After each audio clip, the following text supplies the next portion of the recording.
Friday Night Racing on Off the Ball. brought to you by Horse Racing Ireland. Love every racing moment. Visit hri.ie. All right, very welcome along to Friday Night Racing. It's Jerry Gilroy and Johnny Ward with you every Friday afternoon, bang on 3 o'clock. We talk about the big stories in racing and bring you some of the biggest names in racing as well. And obviously every Friday evening at 8 o'clock you can hear us again on Off the Ball on News Talk. If you want to get involved in the conversation, you can leave a comment on the YouTube stream. You can tweet us at Off the Ball, and either way we'd love to hear from you. I'm delighted to say that Mark Enright is our guest this week. Mark, good afternoon to you. How are you? I'm good, thanks. I'm good. Last time you were on the show, you were a jump jockey, and now you're a flat jockey. So it's fair to say it's been a while. It has. That was 2018, after winning the Galway Plate. So, we decided to change things up a little bit since then. Just through injury and one thing or another, my weight was quite good, so I decided to switch back to the flat and give it a go.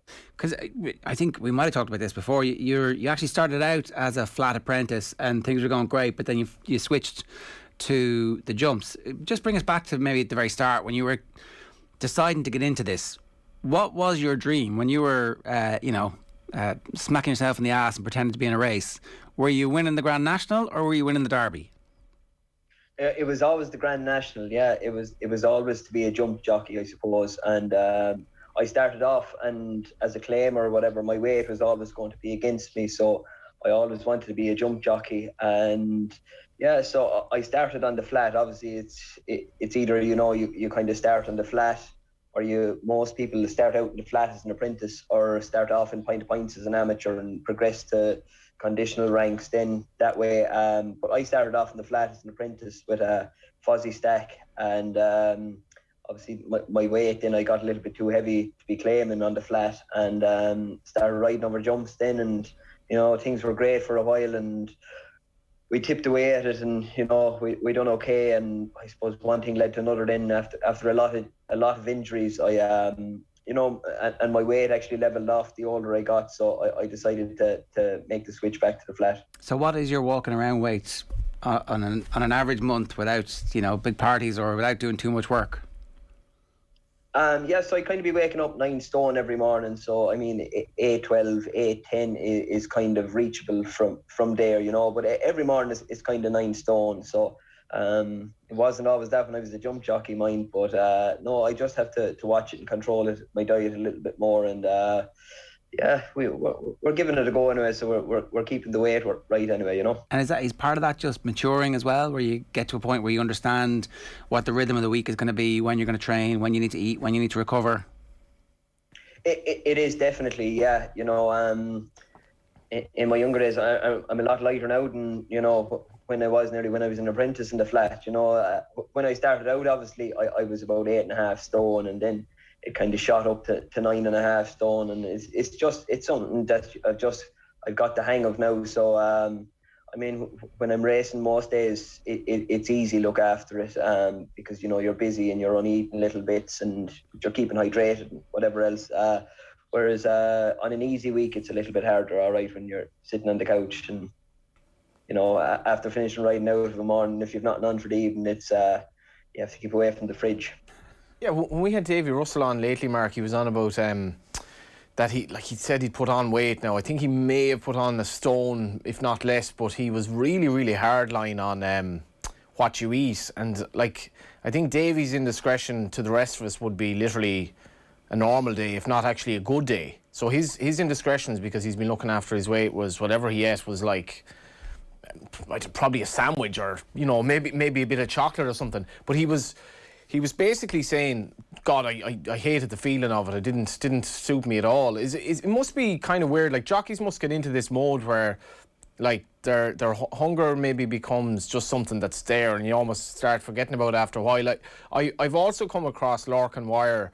Lorcan is massive into cycling since he left the jockey game, and he's incredibly fit. But one thing that he doesn't really do when he's cycling is eat. And anyone I've cycled with who knows of Lorcan cannot get their head around how he doesn't collapse. But it seems to be that his body is just Used to it now. Used to it after all these years. I think he doesn't really even believe in eating when you're cycling, which for most cyclists would just you'd drop, you'd collapse. Is it a jockey thing that over time your body just it just adapts and it almost doesn't expect food like a normal person or whatever?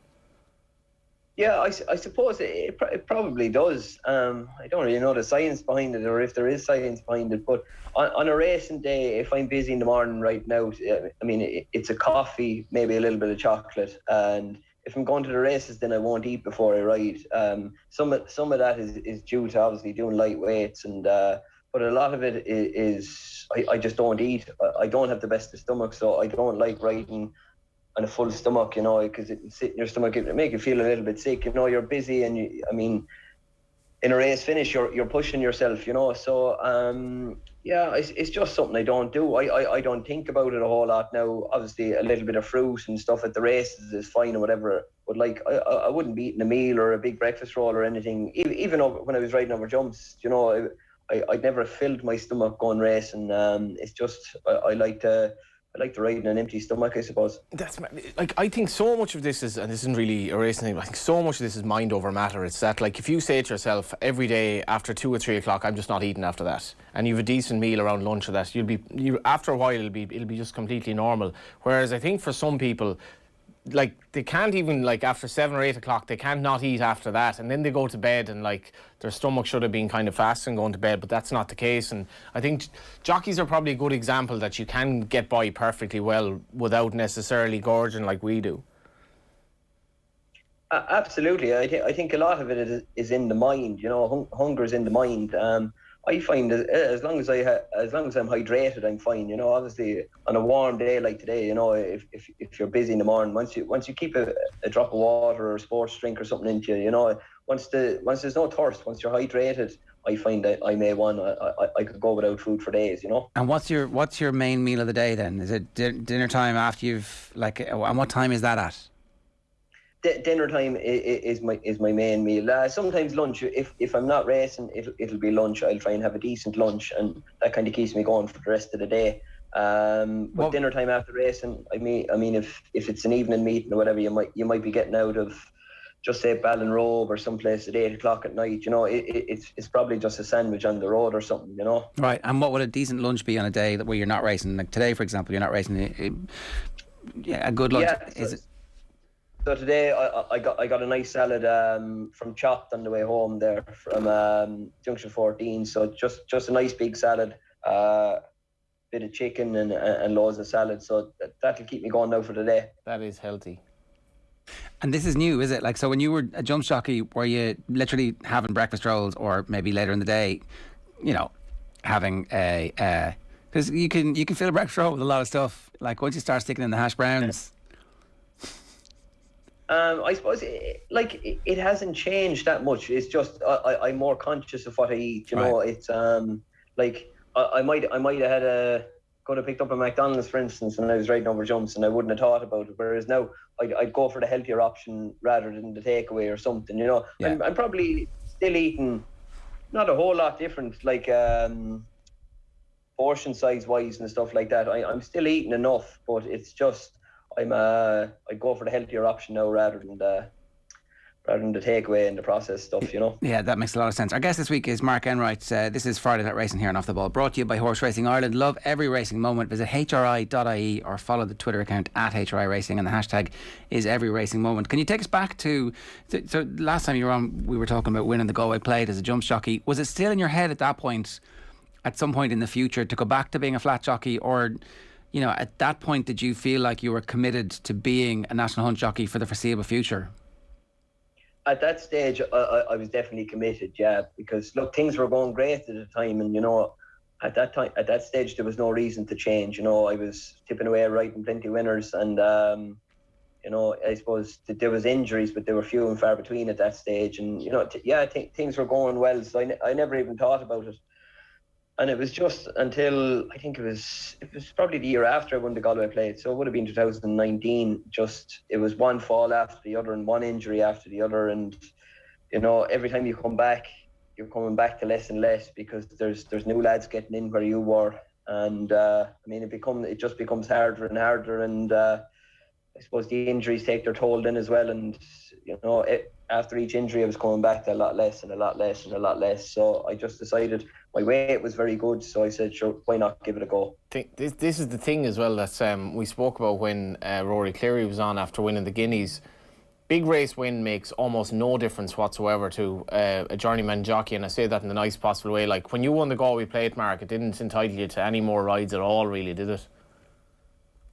It didn't. I got a few more rides for the couple of weeks afterwards and stuff, but they weren't good rides or anything. I didn't get on any good horse after it. The game has gone so tight now, I don't think it makes any difference. It's just there's 2 or 3 lads in every place, and you're just going to ride what you're going to ride for who you ride for, and that's kind of it, How difficult is that decision to make, to go away from being, or is it very straightforward in your own mind at that point, going, well, I've extended this out as far as I can, it's a diminishing returns, I may as well try something else? It wasn't a simple decision, no, because obviously jump racing was where my heart was, and that's where I based myself, and I suppose that's what I knew. The flat is a different game. You have a lot of different trainers, different people, and it was pretty much like starting all over again. I'd actually planned to go to the UK, to the north of England, and start out there just through Niall Hannity. He's an agent over there. I was going to go over there and give it a go, and obviously COVID kicked in then, and I decided to stay in just that I'd see what happened. And it's been tipping away since. It's slow, but we're tipping away. How transferable are the skills? Because obviously it's riding a horse, so there's huge amounts of very similar things. But I guess there's some significant differences between the flat jockey and the jump jockey, is there? There is massive. It's massive, and it takes plenty of adjusting to as well. You're going a lot faster. The decisions become split-second decisions. Not that they're not over jumps, because you have to be fairly sharp thinking, but it becomes even sharper on the flat. And, even the first few sprint races I rode in, I thought it was easy going in a straight line. Kind of half laughing about it. I was only getting myself together. I'd only grabbed a hold of the horse and we were nearly past the line. So it does take a fair bit of adjusting to. That's the thing. Like, a sprint race is a minute, give or take, and you can go too fast in a sprint race, can't you? Like, I mean, that's the mad thing. Like, the horses, it's not flat out. It's not like a 2 furlong race. That you can still go too fast. Richard Hughes used to love coming from behind in a sprint race, which is amazing when you've maybe 15 seconds to the line and you still have a load of horses to pass. But like, that just must there's a skill to it as well. Obviously you're not necessarily riding front runner, but what side of the track you are, how you brake. I mean, as much as it's only a minute, the horse's race could be over after 30 seconds.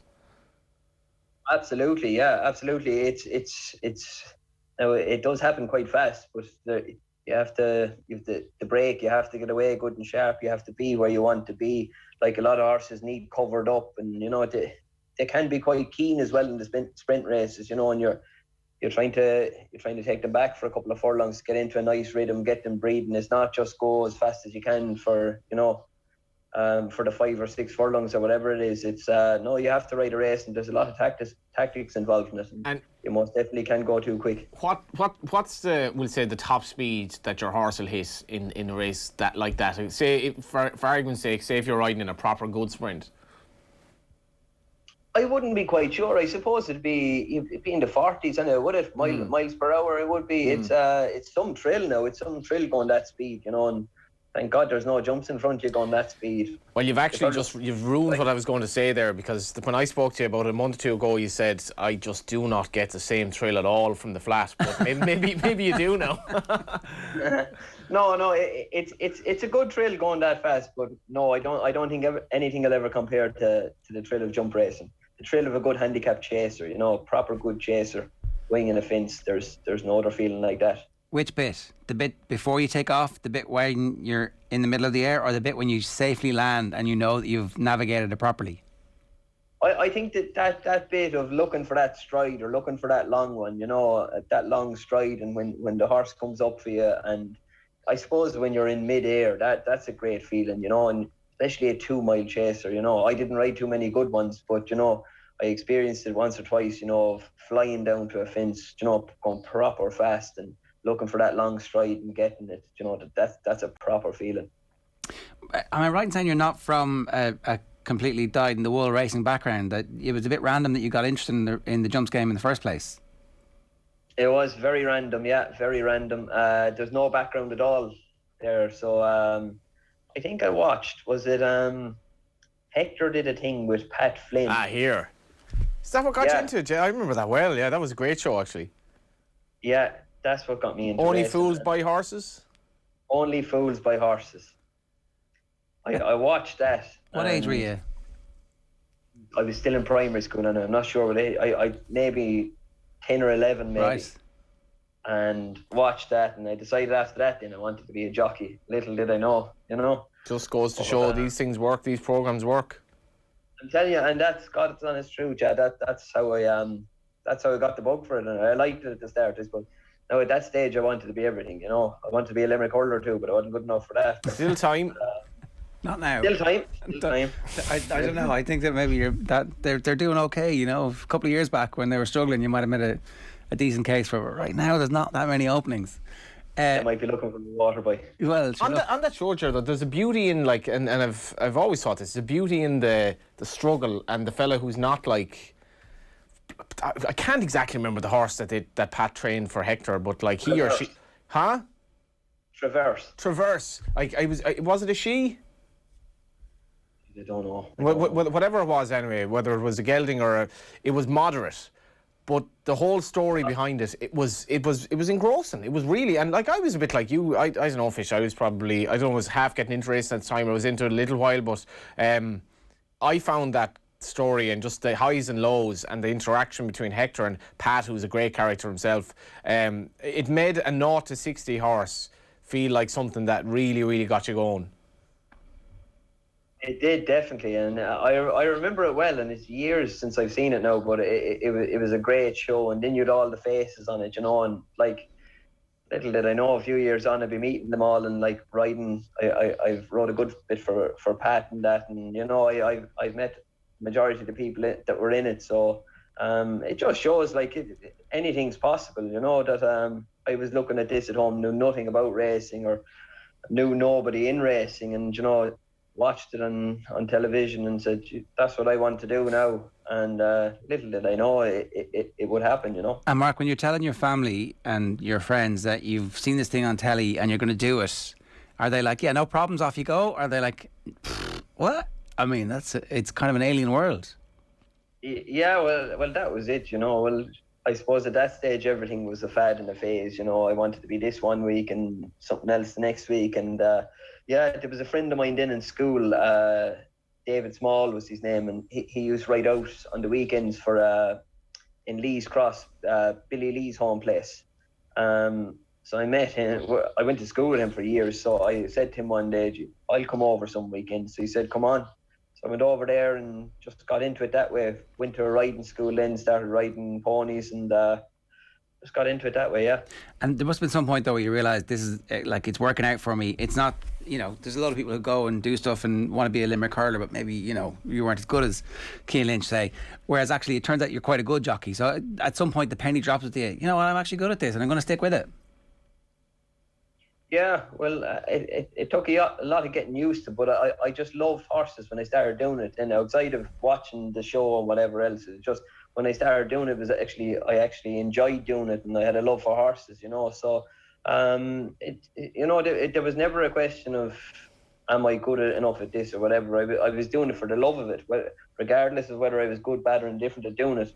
You know, I was just doing it for the love of it, and I enjoyed doing it, and it became easy. It wasn't the job, so I just done it because I liked doing it, and you know, I'm still doing it. How many kids, if they got the notion to do what you did, what percentage of them would fall in love with horses?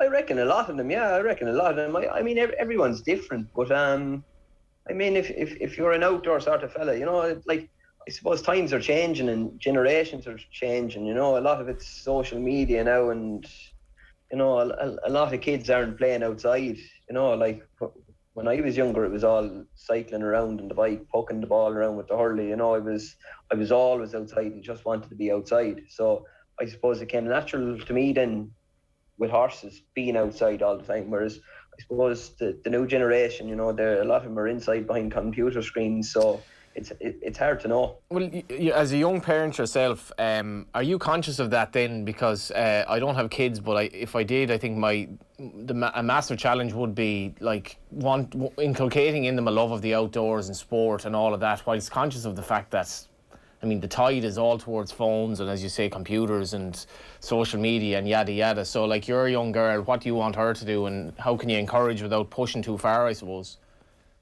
Yeah, sure. I suppose it's like anything, and I suppose the old cliche, I won't force them to do anything, but if they want to do it, I'll support them, But no, she has a pony. She's only 4, and she has a pony. She loves the pony, but she likes sitting down watching television as well, and the Disney channels and that. But I mean, no, she's outside a good bit on the bike and stuff. So I'd encourage as much as I can out on the bike and, out with the pony, and so. Sounds like she's doing all right. She's only 4 now, in fairness. She got a present to the pony, so she's all right. She's all right. I didn't pay for it, so that's good. But, have you still any money left from all the money you spent on Limerick when they partied to win the All Ireland after you won the plate, or? No, and if I did, it was gone after last weekend. So not. There you go. You got to celebrate these things. Oh, you do, especially when the team is as great as the team at the moment. You've obviously got a strong GAA background. You're wearing one of the rarely spotted pink tops. It's orange. It's orange. I bought it in O'Neill's. I have a couple in the wardrobe though, with I suppose not seen outside of the dressing room. I got a few off Shane Dowling that had shrunk in the wash. So no, we have plenty of them. You can wear it as a onesie or something like that. That's it. Yeah, that's it. No, he gave me a few of them. He shrunk them in the wash. So no, we have the wardrobe full of them. You must be nearly fed up with it now after, I know it was a long wait, but 3 of them, like Joe Brawley was saying, Dublin got bored of winning. You're probably edging that way as well, are you? We'll never get bored of it. We were starved of it for long enough. So no, we won't be getting bored of it anytime soon. Can I ask you about the actual the game itself now? And you're entering a stage of your career where you've got the experience of being successful as a jump jockey, and you've seen the other side of it now, where the injuries have prevented you from doing what you want to do. So there must be kind of a steely determination that comes from, I'm still in this game, and actually you're starting to make a success of being a flat jockey again. So what do you do to focus the brain to continuously get better and not get complacent, and make sure that if there is an opportunity, you're going to be ready for it? Yeah, I suppose before I made the switch, like, things had gone downhill over jumps. Obviously I got 3 different injuries in one season, and like every time I came back, I was coming back to nothing basically. Searching and scraping for a ride, and I suppose I probably got a little bit sour with the game and a little bit chippy, and it was just, I suppose I felt a bit sorry for myself. Why can't I ride that? Am I not good enough to ride that? And I did get a bit sour of it. What got you out of that? Do you know what? I made the switch to the flat, and I said I'd start all over again and just give it a proper go. And if it doesn't work out, then at least I know I've given it a proper go. And you know what? I actually don't read too much into it anymore. I just enjoy it now. I work very hard. I'm on the road early every morning to God knows what time, riding out all over the place. Anyone that'll have me, I'll ride out for them, And so I'm working hard, and I do my form, I all of that. But you know what? I actually, on the track, I know what I need to do, and I don't overthink it. I just enjoy it now, And I think if you're putting too much pressure on yourself to do something, you're going to make mistakes. Obviously, everyone makes mistakes anyway. But I kind of had the mindset now that, we're here to do a job, but we're going to enjoy it while we're doing it, and it keeps me fresh, and I am enjoying it. Things, I think, when you go with that mind frame, things happen naturally, rather than you're trying to make something happen. They don't always work, And how open were people when you were saying, I'm making the switch and I need some help and I need to get some rides at the very start? Because when you're not starting from zero, because obviously you've got a reputation. You did have people who you would have worked with when you were an apprentice as well. So you know people and you have contacts, and I guess you have an agent working for you as well. But how open were people to the fact that you were making this switch, and that they were taking a bit of a punt on you at the start as well when you were making the switch? Yeah, absolutely. I suppose like it was hard. A lot of them, like as I said, there's 2 or 3 jockeys everywhere. But Billy Lee was very good to me. Obviously Billy's from down near my home place, and we've been good friends for a long time. So Billy kind of brought me into a few different places, introduced me to new trainers and stuff, and just got me into places riding work. And Billy's a top class jockey, and riding work with Billy, it sharpened me up a good bit, and yeah, just kind of like that, just went wherever I could get in, and started going back down to Fozzie Stack, who I was apprenticed to, in the early days, and who have a great relationship with. We get on very well, and Fozzie started to put me up in the odd one here and there, and obviously Chris Hayes is a stable jockey down there, but Fozzie just started using me here and there, and I've had a good bit of luck for him, and he supports me a lot now. That's the point. Like, Mark is doing well. Is there any aspect of this that the jumps jockey does have an advantage? My mind goes back to the Cheltenham bumper, for example, where the flat jockeys would come in and there'd be a stream of thought, like, you can't back the flat jockey against the national hunt jockey up the hill at Cheltenham. He or she isn't going to be that strong. Is there any aspect of that where the jumps jockey in a finish might have a bit more strength than the light flat lad? I don't think so. No, I don't think so. If you look at a lot of the jockeys now, they're proper athletes. Like the flat jockeys, they're small, they're light, but they're fair strong. Like Wayne Lorden, he's only about 8 stone, but he's as strong as an ox. And they're very strong tactically. They're very aware. So like, I didn't go back thinking, I did a little bit, but I was probably naive, that this is going to be easy, because it's not. They ride very tight. It's very tactical, and they're very, very strong too. They're more flash, though, aren't they? You can tell us. No one's watching. They're definitely more flash. They're definitely more flash. Yeah, I got a new pair of riding out boots there a couple of months back, so they're very shiny. So I'm getting a lot of stick for wearing them, so I don't wear them around the corner anymore. You've gone to the dark side, essentially. You've become flash too, is what you're telling us. Well, I tried it a little bit, but I think I'll just go back to the old faded boots again. And I wore I was in Roscommon riding Monday last year, and it was lashing rain. So I don't know if you'd noticed or not, that a lot of the flat jockeys wear kind of long overalls, breeches. If it's raining, they come down over their boots. They're waterproof, obviously. So I wore a pair of them. I got them off the valet at the races. I'd no waterproof. So there was a jump meeting on the same day. So I wore them anyway, the long breeches down over the boots, and came back in, and my phone was hopping. All the jump lads texted me, calling me names. I won't repeat them now, but yeah, you're a flat this and a flat that. So no, they're still in the bag. I didn't pull them out since. Don't listen to them. They're just jealous that you've made the switch. That's all. Yeah, true. I suppose they'd a lot of them like to be riding the flat as well. Easy money, they call it. So well, you did point out, though, it's a better standard of living, really. Like, and that's not standard of being less likely to have a serious injury. It's a better standard of living in your bank balance. It is. Obviously prize money is a lot better, but the risk of an injury is a lot less. You're not jumping any obstacles. Obviously, you can get a fall at any stage. There's still an ambulance following you around the flat race, but you're not getting hopped off the ground once or twice or however many times a week or a month. So it's more of a consistent living, and obviously prize money is better as well. So obviously you've made a very specific point of making sure that you're going to enjoy this, and that's a really good philosophy to have. And you can see how somebody who goes about their work with a positive attitude is actually going to learn and absorb lessons and actually be a good person to be around. And so therefore more trainers will have you. You can see how that kind of will work. But in terms of what your ambition is then over the next couple of years, how do you frame that, and how do you begin to just make sure that that part of your career is also something that you're thinking about ticking away over in the background?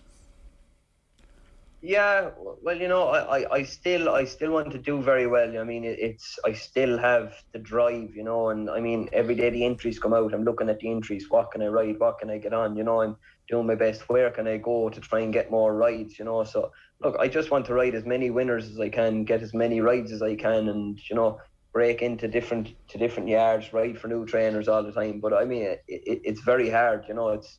It's hard to get into different places. It's very hard to get rides. Like talking about riding a big winner and getting a few extra rides and winners or whatever. Like last weekend, I had the 2 winners last weekend. Obviously, there's been 3 days of flat racing this week so far. Tuesday, yesterday, and today, and I've had no ride. I have a couple in Navan tomorrow, but it's impossible to get rides now at the minute. But so maybe we just have to work a bit harder. Profound tomorrow that you're riding, I thought, was very interesting. You've gained a bit of experience on this horse. I think the last time ran on the flat you rode, and don't know. It looks it's a 1.6 mile race with I think a maximum field in Navan. Could you explain, and I was looking this morning, how much does the draw matter in a race like that? And I think you're drawing 8, and there seems to be a lot of pace in the race, so you're probably pretty happy. But say if there's a fancied horse who likes to make the run and draw on 23 or something, there's probably a lot going on even over 1.6 miles at Navan. Absolutely, yeah. You have 2 long straights in Navan, but you also have 2 sharp enough bends, so you don't want to be caught too wide. Yeah, it's tough. Obviously, 8 is a grand draw, and I think that horse drops in a little bit. So he'll probably take his time. How do you mean you think he drops in a bit? You rode him the last day. Yeah, well, he dropped in a little bit the last day.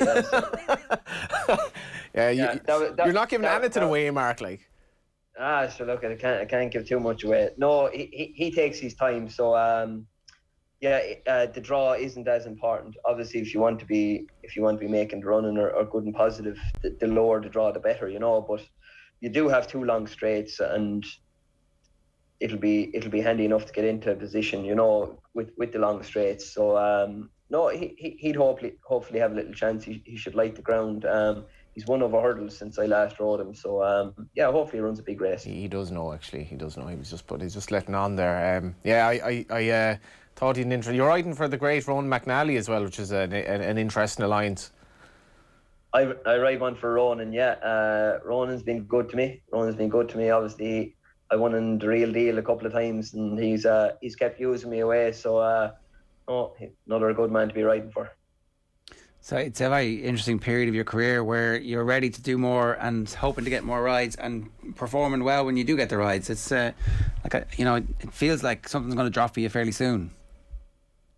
Yeah, well, sure, awfully. We'll just keep tipping away at it anyway and see what happens. And we'll work as hard as we possibly can. That was when I set out to do this. That was my thing. We'll give it 200%, and if it works, it works, and if it doesn't, at least we gave it everything. And we can't look back and say, why didn't we do this or why didn't we do that? So I'll keep working very hard at it and see what happens. I suppose to that end, it sounds like that decision's been made, though. You did the right thing, and it is working for you. It is. It's still quite slow. I suppose there was at times riding over jumps, I'd have 5, 6 or 7 rides a day, or like most days going jump racing, you'd have had 3 or 4 rides, whereas it's quite slow now. I mean, it's 1 or 2, it's a shorter season, it's more compact, but it's 1 or 2 rides a day. If you have 3, great. If you have 4, brilliant, so it's slow, and there's a lot of flat jockeys in the country, and I think we've some of the best flat jockeys in the world, in my opinion. So it's hard to compete with them, but I suppose all we can do is do our best and try to keep improving. All right. Everybody wants to know, where did the nickname Fish come from?